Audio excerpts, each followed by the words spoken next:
নমস্কার ভক্তগণ, আমি আবার চলে এসেছি আজকে আমার ধার্মিক চ্যানেল নিয়ে। আর আমার ধার্মিক চ্যানেলের নাম আপনারা সবাই জানেন যে চলো সবাই ধর্মের দিকে এগিয়ে যাই। আজকে আমি আবার মাইথোলজি একটা গল্প নিয়ে চলে এসেছি। আজকে যেরকম পূর্ণিমা আজকে, তেমনি আবার গ্রহণ, চন্দ্রগ্রহণ। তাছাড়া এই চন্দ্রগ্রহণটা হচ্ছে পূর্ণগ্রাস আর হচ্ছে দৃশ্যমান। এই গ্রহণের মধ্যে আমি চলে এসেছি গ্রহণের গল্প নিয়ে।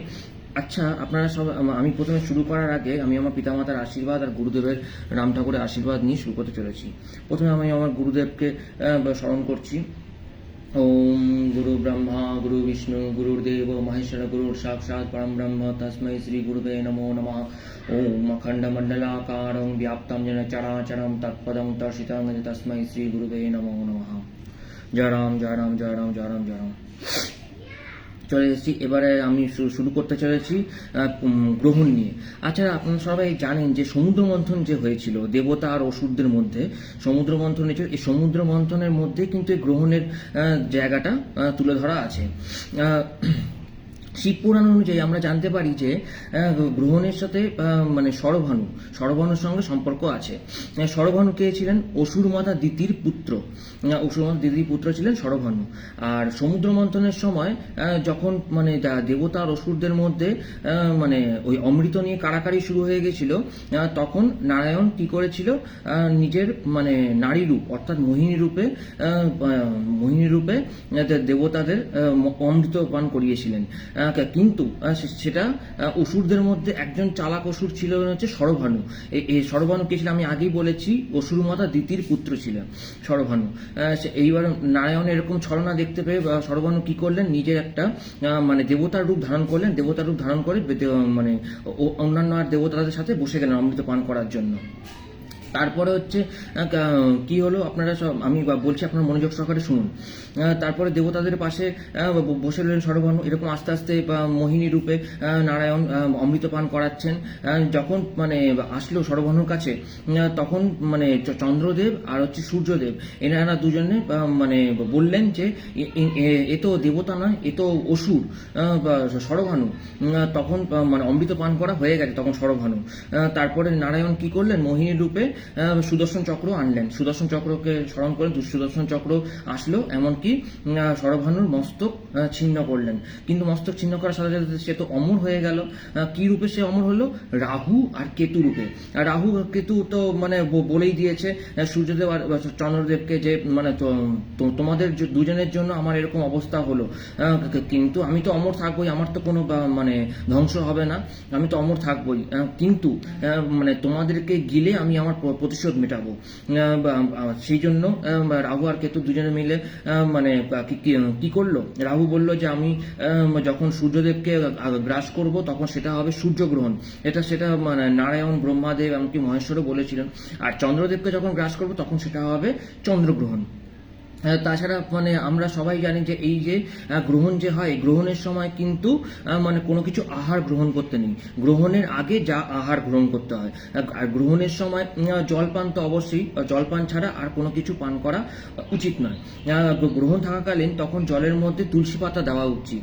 আপনারা সবাই জানেন নিশ্চয়ই, যারা জানেন না তারা জেনে রাখুন। গ্রহণের সময় জলের মধ্যে তুলসী পাতা দেওয়া উচিত। আরও অন্যান্য খাবারের মধ্যে তুলসী পাতা দেওয়া উচিত। আর তুলসী পাতা হচ্ছে নারায়ণের খুবই প্রিয়, এমনকি কৃষ্ণেরও প্রিয়। কৃষ্ণের যেহেতু প্রেয়সী তুলসী, খুবই প্রিয়, সেই জন্য তুলসী দেবীকে মানে স্মরণ করে তুলসী পাতা সব কিছুতে দেওয়া হয়। জলের বোতলের মধ্যে, পানীয় জলের মধ্যে আর অন্যান্য খাবার মধ্যে তুলসী পাতা দেওয়া হয়। তুলসী হচ্ছেন অতি পবিত্র, সেই জন্য সেই জন্য গ্রহণ থাকাকালীন তুলসী পাতা দেওয়া হয় অন্যান্য জিনিসে, খাবার জল থেকে শুরু করে আর অন্যান্য খাবারে। তারপরে গ্রহণ কেটে গেলে তারপরে সেই মানে সেই খাবার আমরা গ্রহণ করতে পারি। তাছাড়া জল তো পান করতেই পারি, মানে যেহেতু তুলসী পাতা জলের মধ্যে ছিল সেই জন্য। আর তাছাড়া আপনারা সবাই জানেন আজকে চন্দ্রগ্রহণ, পূর্ণগ্রাস চন্দ্রগ্রহণ। তাছাড়া এটা কিন্তু দৃশ্যমান মানে গ্রহণ আমরা জানতে পারি আংশিক চন্দ্রগ্রহণ, আংশিক এবং পূর্ণগ্রাস। আংশিক চন্দ্রগ্রহণ হয়, পূর্ণগ্রাস চন্দ্রগ্রহণ হয়, এমনকি আংশিক সূর্যগ্রহণ আর পূর্ণগ্রাস সূর্যগ্রহণ এগুলো কিন্তু হয়। আর তাছাড়া এর পাশাপাশি দৃশ্যমানও হয়, আচ্ছা আবার অদৃশ্যমানও হয়। যেরকম আজকে চন্দ্রগ্রহণ যে আছে এটা কিন্তু দৃশ্যমান, সেই জন্য মানে আর তাছাড়া গ্রহণের সময় কোনো কিছু যেমন খেতে নেই, তেমনি গ্রহণের সময় তাকাতেও নেই। গ্রহণের সময় তাকালে কিন্তু মানে গ্রহণের জন্য সেই মানুষ অসুস্থ হয়ে পড়তে পারে। এমন গ্রহণ সময় খেতে নেই, খেলে কিন্তু মানুষ মানে মানে পেটের বিকারে সে অসুস্থ হয়ে যেতে পারে। এটা কিন্তু আমরা সবাই মানি, আপনারা সবাই জানেন না সেটা, আপনারা সবাই জেনে রাখুন। তাছাড়া আজকে পূর্ণিমার পাশাপাশি আজকে চন্দ্রগ্রহণ। পূর্ণিমাটা কেন হয়েছে, পূর্ণিমাটা আমরা কি করে জানতে পারি? চাঁদের ব্যাপারে তো পূর্ণিমা, সেটা আমরা জানি। পূর্ণিমাটা কেন, কিসের জন্য? প্রজাপতি দক্ষের অভিশাপে যখন মানে চাঁদ যখন পুরোপুরি ক্ষয় হতে শুরু করেছিল, তখন তো মানে বাবা সোমনাথ, অর্থাৎ আপনারা সবাই জানেন বাবা সোমনাথের জ্যোতির্লিঙ্গ কিভাবে আবির্ভাব হয়েছিল, কেন আবির্ভাব, কিসের জন্য আবির্ভাব হয়েছিল। তখন চন্দ্রদেব কি করলেন, নিজে একটা শিবলিঙ্গ গড়ে মহাদেবের মানে আরাধনা শুরু করেন। মহাদেবের আরাধনা করার ফলে তারপরে মহাদেব সন্তুষ্ট হন, প্রায় 1000 বছর ধরে আরাধনা করেন। 1000 বছর পর মহাদেব তাকে দৃশ্য দেয়, এমনকি তাকে সম্পূর্ণ সুস্থ করে দেয়।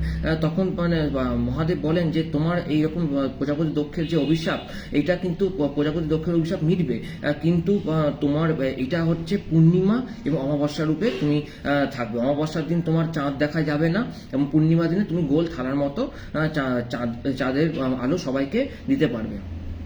এটাই ছিল আজকে পূর্ণিমা আর অমাবস্যা নিয়ে। তাছাড়া পূর্ণিমার ব্যাপারটাই চাঁদের সম্পর্কের সঙ্গে প্রথম পূজ্য গণপতি দেবেরও মানে স্মরণ করা হয়। প্রথম পূজ্য গণপতি দেব যখন মানে দক্ষরাজ কুবেরের কাছ থেকে নিমন্ত্রণ থেকে ফিরছিলেন, খেয়ে দিয়ে নিমন্ত্রণ থেকে ফিরছিলেন কৈলাসের দিকে, প্রচুর খেয়েছিলেন গণপতি দেব সেদিনকারে। মূষকরাজ তো মানে গণপতি দেবের বাহন ইঁদুরের পিঠে করে যখন আসছিলেন কৈলাসের দিকে, তখন মানে চন্দ্রদেব মানে হাসছিলেন, আকাশে দাঁড়িয়ে চন্দ্রদেব হাসছিলেন। এই যে হাসি দেখে তখন গণপতি দেব, প্রথম পূজ্য গণপতি দেব তখন কিন্তু রেগে যান। গণপতি দেব সেই জন্য চন্দ্রদেবকে অভিশাপ দেন যে মানে তুমি আমার এই দৃশ্য দেখে তুমি হাসাহাসি করছো, ঠিক আছে আমি তোমাকে এই অভিশাপ দিলাম যে তোমার মানে এই চাঁদের এই সৌন্দর্যতা থাকবে না, তুমি ধীরে ধীরে তোমার মানে আলো তোমার কমতে থাকবে, এমনকি তোমার এই তেজ থাকবে না, তোমার জ্যোতি থাকবে না, তোমার কমে যাবে। তখন তারপরে আস্তে আস্তে যখন চন্দ্রদেব আস্তে আস্তে তার জ্যোতি হারাতে থাকে, তেজ হারাতে থাকে, তখনই চন্দ্রদেব এসে প্রথম পূজ্য গণপতি দেবকে বললেন যে আপনি আমাকে ক্ষমা করে দিন বা গণপতি দেব, আমার অত্যন্ত ভুল হয়েছে, আপনাকে এরকম বলা আমার উচিত হয়নি, অপমান করা উচিত হয়নি, ক্ষমা করে দিন। তারপর প্রথম পুজো গণপতি দেব তখন তো মানে শুনলেন তার কথা, চন্দ্রদেবের কথা। তারপরে এরকম আস্তে আস্তে চন্দ্রদেবকে তার অভিশাপ মুক্ত করেন। কিভাবে সেটা আমি আপনাকে বলে রাখি। চন্দ্রদেবকে বললেন যে তোমার এই চন্দ্রটা হচ্ছে গোল থারার মতো পূর্ণিমার দিন হবে, আর অমাবস্যার সময় মানে তোমাকে দেখা যাবে না, সেটা মহাদেবও দিয়েছিলেন। এমনকি গণপতিদেব আবার আরেকটা কথা বলেছিলেন যে তোমার এই চাঁদের যে কলঙ্ক, এই যে কালো কালো আভা, সেটা কিন্তু তোমার থেকেই যাবে, এই কালো হাওয়া কোনোদিনও তোমার মিটবে না। সেই জন্য তোমার এই কালো আভা মেটানোর জন্য আমি তো অভিশাপ আমি খণ্ড করতে পারি না, তোমার অভিশাপ একটুখানি খণ্ড হবে তাও ঠিক আছে, কিন্তু তোমার এই কালো আভা অর্থাৎ এইগুলোকে বলে চাঁদের কলঙ্ক, যাকে বলে মানে সেই চাঁদের কলঙ্ক যে সেরকম মানুষের মধ্যেও কিন্তু লাগে। সেই জন্য এই গ্রহণের সময় চাঁদ দর্শন করতে নেই, মানে যখন গ্রহণ হয় রাহু তো গ্রাস করে চন্দ্রদেবকে, আর সূর্যগ্রহণের সময় সূর্যদেবকে, তখন এই গ্রহণের সময় তাকাতে নেই। এটাই ছিল আজকে আমার মানে বলা পূর্ণিমা আর গ্রহণের ব্যাপারে নিয়ে। আপনারা সবাই মানে ভালো লাগলে লাইক, কমেন্ট, শেয়ার, এমনকি অবশ্যই সাবস্ক্রাইব করবেন। আর আমার চ্যানেলের নাম সবাই জেনে রাখবেন, আমার ইউটিউবে চ্যানেল আছে চলো সবাই ধর্মের দিকে এগিয়ে যাই। আজকে আমি শেষ করার আগে আমি আমার গুরুদেবকে স্মরণ করছি। জয় রাম জয় রাম জয় রাম জয় রাম। ওম গুরু ব্রহ্মা গুরু বিষ্ণু গুরুদেব মহেশ্বর গুরু সাক্ষাৎ পরম ব্রহ্ম তস্मै শ্রী গুরুবে নমো নমঃ। ওম অখণ্ড মণ্ডলাকারং ব্যাপ্তং যেন চরাচরং তৎপদং দর্শিতং তস্मै শ্রী গুরুবে নমো নমঃ। জয় রাম জয় রাম জয় রাম। রামনগর মন্ত্র ওম অর্চনং বন্দনং পাঠং নমস্কারং নমস্তে প্রসাদানন্দ সংযোগে সুতিং প্রত্যা গৃহং গদ্যা গুণানুচিন্তায় ভক্তরাত্রো নিদ্রং লভতে এবং কৃতে মানুষানাং নিত্যানন্দং সুখং ভবেৎ। হরে কৃষ্ণ কৃষ্ণ কৃষ্ণ হরে রাম রাম রাম হরে হরে কৃষ্ণ কৃষ্ণ কৃষ্ণ হরে রাম রাম রাম হরে হরে। জয় প্রথম পূজ্য গণপতিদেব। প্রথমে তো গণপতিদেবকে স্মরণ করতেই হবে, কারণ তিনি হচ্ছেন প্রথম পূজ্য বা প্রথম পূজ্য গণপতিদেব। গণেশকে মানে পুজো দিয়ে তারপর অন্যান্য দেবদেবীদেরকে ফুল অর্পণ করতে পারি আমরা। প্রথম পূজ্য গণপতি দেবের জয়। জয় শ্রীমন্দিরে জয় মৃত্যুঞ্জয়, জয় মা, জয় মা কালী, জয় মা, মা গো আশীর্বাদ করো মা। আর আজকে পূর্ণিমা, আজকে তো নারায়ণের সাথে তো একটা যে যোগ তো আছেই পূর্ণিমার সাথে, সেই জন্য ওং নমঃ ভগবতে বাসুদেবায়, ওং নমঃ ভগবতে বাসুদেবায়, ওং নমঃ বাসুদেবায়, ওং নমঃ ব্রহ্মণ্য দেবায় গো ব্রহ্মণ্য হিতায় জগদ্ধিতায় কৃষ্ণায় গোবিন্দায় নমো নমঃ। ওং নমঃ ভগবতে বাসুদেবায়, ওং নমঃ ভগবতে বাসুদেবায়, ওং নমঃ ভগবতে বাসুদেবায় নমঃ। এবার শ্রীকৃষ্ণের প্রণাম মন্ত্র বলছে, ওম কৃষ্ণায় বাসুদেবায় হরে পরমাত্মনে প্রণত ক্লেশনাশায় গোবিন্দায় নমো নমো। হে কৃষ্ণ করুণা সিন্ধু দীনবন্ধু জগৎপতে গোপেশ গোপিকাকান্ত রাধাকান্ত নমস্তে। গঙ্গা গীতা সাবিত্রী সীতা সত্যপতিব্রতা বনমূলবিদ্যা চিদমুক্তি অর্ধমাত্রা চিদানন্দ ভ্রমাঞ্চন শিবেতি পরান্দা তত্ত্ব জ্ঞান তপ্তগঞ্জ গৌরাঙ্গী রাধে বিন্দমণি শ্রী বিশ্বমানুষী কোন হয় রাধে গোবিন্দ, রাধে গোবিন্দ, রাধে গোবিন্দ। রাধারানী আশীর্বাদ করো, আপনাদের সব মঙ্গল হোক, ভালো হোক, সেটা আমি চাই। আর গ্রহণের সময় আপনারা কোনো কিছু স্পর্শ করবেন, জল ছাড়া কোনো কিছু খাবার স্পর্শ করবেন না, তার আগে সবাই খেয়ে নেবেন, এতেই আপনাদের সবার মঙ্গল হবে। ভালো রাখুক, সুস্থ রাখুক মানে আমাদের গুরুদেব, এমনকি নারায়ণ, বাবা মহাদেব, মা, সবাই সুস্থ রাখুক, ভালো রাখুক। আজকে এই পর্যন্ত, আমি আবার চলে আসবো আমার মাইথোলজি স্টোরি নিয়ে। নমস্কার।